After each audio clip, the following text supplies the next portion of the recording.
Spring vegetable harvest, a tour of our California garden, review of some cool gardening products, and announcing our Mars Hydro Grow Light giveaway winner.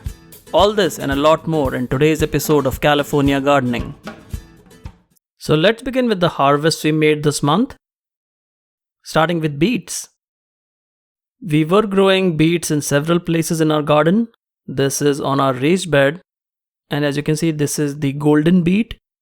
The golden beets have a very unique flavor. They're very flavorful, a little different than the red beets, but amazing to eat. And here is a technique that has worked out very well for me. If you look at how these beets are growing, these are all growing in one whiskey barrel container, and they are not separated out. They are not growing far from each other. Rather, they're growing in a bunch. And when you harvest them, you can see that they're not huge, but if you look at how much space they have taken, it is just amazing.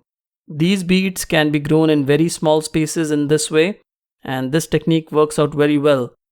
So you basically plant the beet plants together in a bunch, and then you let them grow. They automatically separate out, and then you can harvest them. And this is a great technique to grow beets in a small space. As you can see, we have a lot of beets growing in this one whiskey barrel container. And these are several varieties of beets. You can see we have the white, we have the golden beets, we have the red beets. So all in all, you can grow multiple beet varieties in a very small space using this method. And you can look at our harvest here. It looks amazing. Once these beets have been washed, they look even better. Multiple colored beets. And you can grow beets in pretty much any sized container. Here you can see these Detroit dark red beets growing in just a small container. So all in all, it was a joy growing beets in the garden, and spring is one of the best seasons to grow beets. Broccoli. Spring is the time when the broccoli side shoots will be at its full production. And you can see this one broccoli plant that we had is producing side shoots, a lot of side shoots actually. And you just harvest the side shoots just like you see here to get some fresh broccoli every few days. And don't worry if the broccoli has sprouted a little bit or is turning into flowers. It doesn't really matter. And you can look at our harvest here, looks quite good. And in just a few days, this is exactly the same plant, and you can see how many more side florets this plant has produced. So you can just keep repeating the harvest. You just come out every few days and you harvest the broccoli side florets, and the plant will keep producing. So even if you have just one or two plants, you can get a big supply of broccoli from your home garden. And the harvest looks good. And once again, this plant will continue to produce side shoots or side florets soon. And here you can see one more round of harvest. Just a few days after we did our previous harvest, you can see a lot more side shoots or side florets the plant has produced. So just rinse and repeat. Just keep harvesting them and wait for the florets to grow back and then harvest it again. The purple sprouting broccoli was another broccoli variety that we were growing in the garden. This was for the first time that we were growing this variety. And you can see the broccoli has a purple tinge and is a sprouting kind broccoli. So you're not going to get those firm heads that you get from regular broccoli. But this broccoli is amazing in taste. It tastes amazing. It looks beautiful. So all in all, a great broccoli variety to grow in your home garden. Cabbage. Our cabbages were growing in our containers. As you see here, we are harvesting these two cabbages. And these are the early maturing cabbages. The early maturing cabbages have smaller heads, as you can see here. Not too small, but small to medium sized heads. But the beauty is that they take very less time to grow. So these cabbages took about 45 to 60 days to grow. And you can see the cabbage heads, they are quite good. And here is one more early maturing cabbage. This is in our container on the side of the house. And you can use not only the cabbage head, but also the leaves around it. They are perfectly edible. Carrots. The first variety of carrots that we were growing were the A1 carrots in the first raised bed. And these carrots are quite long. They can reach quite a long size and they are very delicious. And other than the Imperator variety, which I love to grow as well, this is my next favorite carrot variety. And if you want long carrots that are delicious, this is an excellent variety to grow. You can see here, most of these carrots are quite long, quite big, and they do take time to mature though. These carrots take about 90 days to mature. And as long as you leave the carrots growing for about 90 days, you're going to get a lot of large size carrots. And here are all the carrots we harvested from a relatively small space. And after washing them, you can see these are beautiful looking carrots and delicious as well. Romeo carrots. This was our next favorite variety to grow. These beautiful looking carrots actually look like beets, but they taste like carrots. They are carrots. And I covered this carrot variety in a lot more detail in one of my previous episodes. And you can see that episode if you want specifics on how to sow, how to harvest, and all that good stuff. But you can see here, these carrots, they are smaller than the regular carrots, but they do produce a lot. The germination rate is very high. The production is quite good. So if you're looking for a carrot variety that's easy to grow, that doesn't require too much maintenance, then the Romeo carrot is one that I will highly recommend. And here is our first harvest for the Romeo carrots. As you can see, beautiful looking carrots. And here's how it looks like after washing them. Kuroda carrots was another carrot variety that we were growing in our raised bed. And the Kuroda carrots, they are a little shorter in size compared to the regular carrots, but they're thicker. So it just depends on what kind of carrots you're looking for. This is still longer than most carrot varieties, is also thicker and tastes quite good. I think both the A1 carrots and the Kuroda carrots, they taste quite good. So you can't go wrong with either one. They are both great carrot varieties to grow in your home garden. And we harvested half of these carrots first and then waited for a few days to harvest the rest from our raised bed. And you can see the harvest here. This is half the raised bed of the carrots that we grew. And after washing them, they look amazing. So the Kuroda carrot is another long maturing carrot variety that's easy to grow and produces quite well. Cilantro. We were growing cilantro in a lot of places in our garden. This is the one that was growing in the raised bed. And on the raised bed, you can see that the cilantro grows slightly bigger compared to the smaller containers. But cilantro is one herb that you can grow in containers, even small containers, or on the raised bed or on the ground, and it will still grow very well and produce these wonderful looking cilantro leaves that you can consume. And we use a lot of cilantro, as you might have already known from my previous episodes, which is why we grew cilantro in multiple places, like this really shallow container here. This is just about 4 or 5 inches tall, and you can see that the quality of cilantro that's produced is still very good. And this is typically how you get cilantro at the grocery store, basically in bunches like these. What the grocery store growers do is they plant cilantro in bunches like these, and then they cut off the tops, and then they package it like this to sell this to you. However, it's not as fresh as the ones you can grow in your home garden. If you look at these cilantro bunches, they're absolutely fresh. This is a relatively small space to grow cilantro, and you can get a great harvest of cilantro from just this technique. Eggplants. We had our millionaire eggplant growing in our container, and this had been overwintered. And it was quite cold here in Southern California in March, so the eggplants didn't grow that well. However, you can see that the millionaire eggplant, which was overwintered, was ready to put out these eggplants as soon as the weather started warming up. And the weather started warming up a little later in March, and it's still not very warm. It definitely is the spring season with cooler mornings and cooler nights, and then sunshine and warmth during the daytime. But you can see that the eggplants have gotten a head start to the growing season. And you can see our harvest here. We got a lot of eggplants from just this one overwintered eggplant. Loquats. We were absolutely thrilled to grow loquats in our home garden. This is a dwarf loquat variety. And as you can see, the fruits had started maturing. And we tried harvesting one loquat just to see how it tastes like. and I'm so glad that we did. Now loquats can get extremely ripe, they get sweeter as they get more ripe. But you can see this loquat here, we are opening this up. You can see it looks quite beautiful with a big seed, large seed inside. And loquats, in my opinion, are one of the tastiest fruits you can eat. They are very easy to grow, so I'm really looking forward to more loquat harvests from our garden in the future. Onions. We were growing these red onions in our raised bed. We are actually growing a lot of onions, both the red variety as well as the white variety. And you can see here we are harvesting a few of these. And our goal is to slowly harvest these onions as the season progresses. You can see beautiful looking red onions. And this kind of onion is very delicious. I just love harvesting onions at this stage, and they taste quite good. Moving on to peas.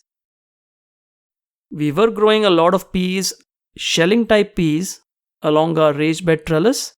And you can see here the pea plant is producing a lot of pea pods. And we are harvesting a lot of peas from just 3 or 4 plants.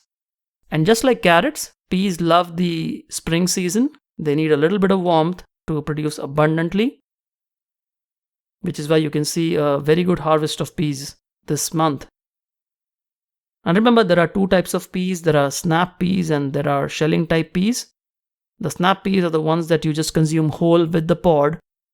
These are the shelling type peas, which is grown for the actual pea seeds inside the pods. And this is mostly the type of peas that we consume. You can see here beautiful looking peas, and they're absolutely delicious just to harvest them right off the vine and just eat them. They're absolutely delicious. And this is how a harvest looks like. We got a few of these harvests every few days this month. Tomatoes. We started harvesting our tomatoes from our raised bed, and these plants did produce a lot of tomatoes. This is the salsa tomato variety that was overwintered and growing from last year. And then we also had our beefsteak tomatoes that was growing in the first raised bed, and it had become a huge plant. Now I wasn't too happy with the quality of the beefsteak tomatoes.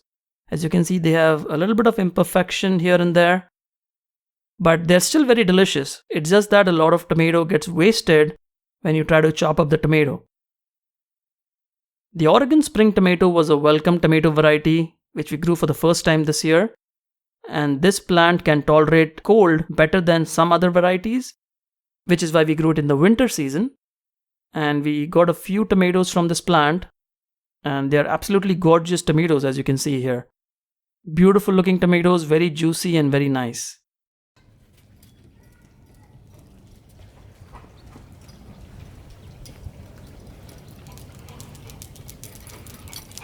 And now let's take a tour of the garden, beginning with our raised bed garden. In our first raised bed, we just planted some onions. On the right, you can see some cluster beans that we just planted, and a lot of tomatoes, peppers, and eggplants. And mostly this bed is taken up by a lot of pepper varieties, eggplants, as well as tomatoes. I use simple stakes to stake the peppers and the eggplants and the determinate tomato varieties.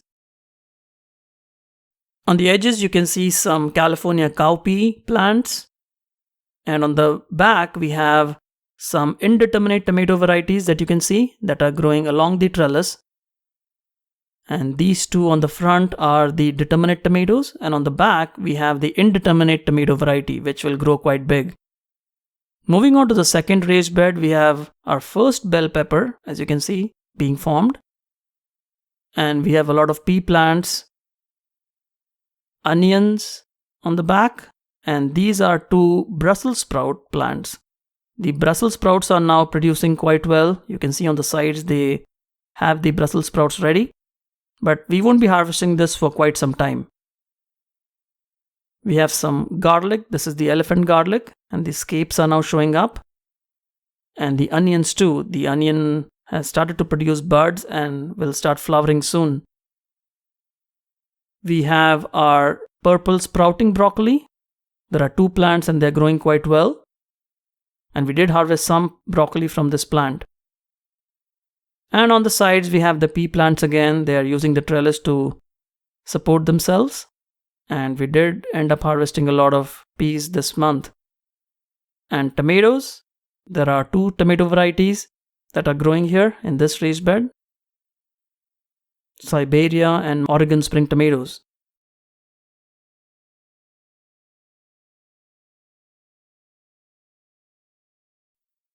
In the next raised bed, we have some cucumber plants to start with. There are 2 or 3 cucumber plants. They need a little bit more staking. As you can see, they're all over the place. We have a lot of okra plants. We are growing multiple okra varieties this season. Some bush bean plants in between. And some more okra. These are the burgundy or the red okra. And more okra on the side. So this is pretty much our okra bed. We have a bitter gourd plant that's trying to support itself on the trellis. We have an overwintered pepper plant as well. In the next raised bed, we have some bottle gourd plants that are growing along the trellis. The bottle gourd plants are quite large in size. We have some corn plants, some carrots in between, which will be harvested very soon. And then we have our tomato plant, which was overwintered. We have several varieties of cucumbers and pumpkins. On the side, you can see there are some already forming now.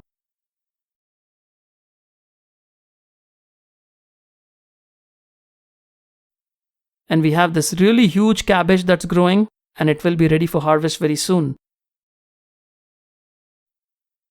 We have a squash. This is Napoli squash, a new squash variety that we are trying this year. Some okra plants which are not doing that great. This is the mouse melon plant. Once again, the first time we are trying to grow mouse melon. Let me know if you have tried it in the comments box below. And one more pumpkin variety that's growing on this raised bed. And on the side, we have more bottle gourd plants that will use the support and go over this trellis to produce some bottle gourds. And once again, this is our cabbage. It's a huge cabbage that's growing. And in our final raised bed, we have some Dakota blue corn that's growing. We planted this very early. We should have waited for a little bit longer to plant them, but we'll see if they can produce some good corn cobs. We have our broccoli plant that we have kept for the side shoots. It still produces a lot of side shoots. We have some potatoes that are yet to be harvested, the purple potatoes. We have some bunching onions on the side, quite a lot of them growing here. We have a couple of hyacinth bean plants or the lab bean plants. And then we have our thorned eggplant. This is our purple thorned eggplant. And it's a great variety that we have grown before, and we are again growing it this year. And finally, we have our ivy gourd plants on the back. And that concludes the tour of our raised bed garden. Let's now look at the containers. In our first container, we have some sweet corn that's growing, followed by the Juliet tomato plant that's grown quite large now. And we now have 2 containers that have potatoes. One growing in compost and straw and one in potting mix. We have some okra plants. These are the red or burgundy okras. We have carrots. This is the long imperator variety of carrot, which I'm really looking forward to growing. We have a cabbage here that should mature very quickly now, followed by 2 red pepper plants, another cabbage plant here, followed by our mint. Just look at how nicely the mint plant has grown. It just loves the spring weather. We have our hyacinth bean plant that's now grown quite tall, and it also loves the warmer weather, the spring weather, and is growing quite well. We have some bunching onions here that are growing well. Quite good. And then we have some tomatoes. This is the Red Pride hybrid tomato. It's a determinate tomato variety. We have some more potatoes. There are multiple potato varieties in this container. Followed by our Gilroy garlic. This is the organic garlic from Gilroy that we planted in this whiskey barrel container. the millionaire eggplant, which is producing quite a lot of eggplants, as you can see. These are some cluster bean plants. It's not very easy to grow them, but we'll see how they grow. And this container has a mix of different plants, peppers and beets. Just a lot of plants growing in this particular container. We have our nectarine. This is the dwarf nectarine plant that is flowering and producing leaves as well. And finally, we have our tomatillo plant.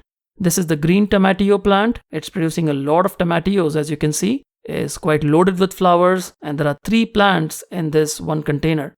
Moving on to our green stalk planter. This is our green stalk leaf planter, and I'm trying to grow a lot of onions this time in just this one planter and see how this goes. In our classic green stalk planter, we have several plants growing.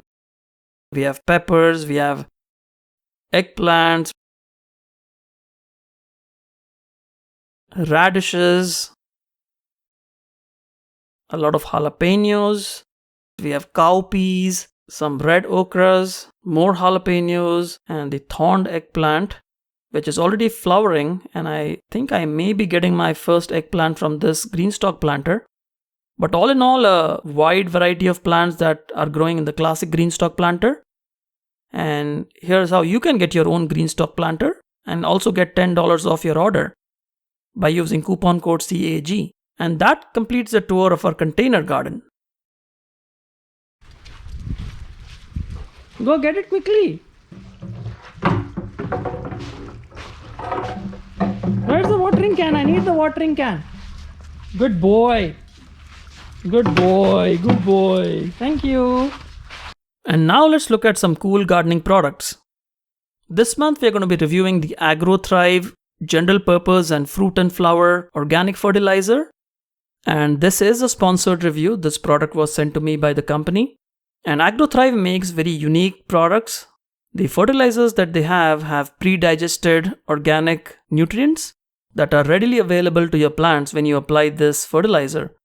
And it's OMRI listed, it's organic. So if you're doing organic gardening, this is a great option to add to your fertilizer schedule because it's a good quality product. It's actually worked quite well, as you will soon see. So there are basically 2 products. One is the general purpose fertilizer, which you can use when the plants are younger. It basically is an all-purpose fertilizer. Think of it as an all-purpose fertilizer for overall plant growth. And the next product is the fruit and flower fertilizer. This is also a liquid fertilizer. And this is very beneficial when your plant is flowering or fruiting because it has a higher amount of potassium. The third number there, as you can see, is higher. So it's great when your plants are in the flowering or fruiting stage. And here is how you use the product. You basically shake the product very well before using. And the mixing instructions are 2 ounces per gallon of water. So we are using a 1 ounce measuring cup. And we are adding 4 of these cups to 2 gallons of water. This is a 2 gallon watering can. So by mixing up the fertilizer in this ratio, you're giving adequate nutrients to all your plants. You then just fill it up with water and it dissolves quite well. And then the way I apply this fertilizer is not only at the base of the plant, but also a little bit on the foliage, because plants like tomatoes and peppers can absorb nutrients from their leaves. But most of the nutrients are absorbed by the roots of the plant. So just make sure that you are drenching the plant completely so that you address both of these ways the plants can absorb the nutrients. Just make sure you water deeply, about 1 to 2 inches is good enough. And I've used this in containers as well. You can see here, this is how you use this fertilizer in a container. And I have lots of plants growing in this container. And after application of this fertilizer, you saw the update in the container tour that these plants grew very well. So traditionally, organic fertilizer has, things like bone meal and fish emulsion and other good things, which have to be broken down by soil bacteria in order for them to be available for uptake by the plants. And AgroThrive is very unique in the way that it has pre-digested nutrients, which means that as soon as you apply the fertilizer to your plants, they're able to take it up directly. And it usually takes a lot of time for organic fertilizers to break down and be available for the plants, but not with this product. The AgroThrive organic fertilizer is available to the plants right away, which I think makes it very unique and very different from all the other fertilizers that are available. Now at the flowering stage, as you see here, most of the pepper plants and tomato plants are flowering quite a lot, and this is a time where you use the fruit and flower fertilizer, and the mixing instructions are exactly the same. This time we have a 2-ounce cup, so we're going to be mixing 4 ounces in 2 gallons of water, and then you apply it to your plants the same way that you applied originally the other fertilizer, the all-purpose fertilizer. And what this helps the plant do is it increases flowering, it helps the plant set better fruit, and because it has so many micronutrients and macronutrients, you will not get problems like blossom end rot on your plants or any other weird fruit formation issues. So a fruit and flower fertilizer is something that I highly recommend that you apply during the flowering stage or the fruiting stage to get a good quality harvest from your plants. So the progress that I saw in about 6 weeks or so since I received the product have been quite promising. The plants have grown quite well, and these are 100% organic fertilizers. So you can feel safe that you're using a great quality fertilizer from a great quality company. And you can see the ordering details on your screen. This is how you can order your product. And overall, I found this product to be of quite good quality, so something that I can recommend that you start using in your home garden.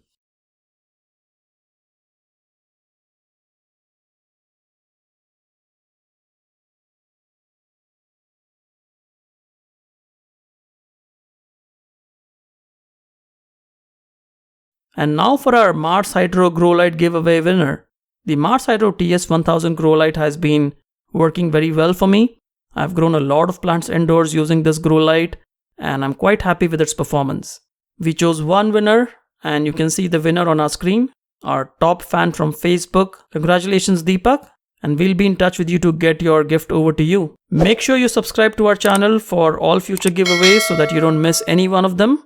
If you like this video, please give us a thumbs up, and if you have any comments, please put them in the comments box below. We'll see you again soon.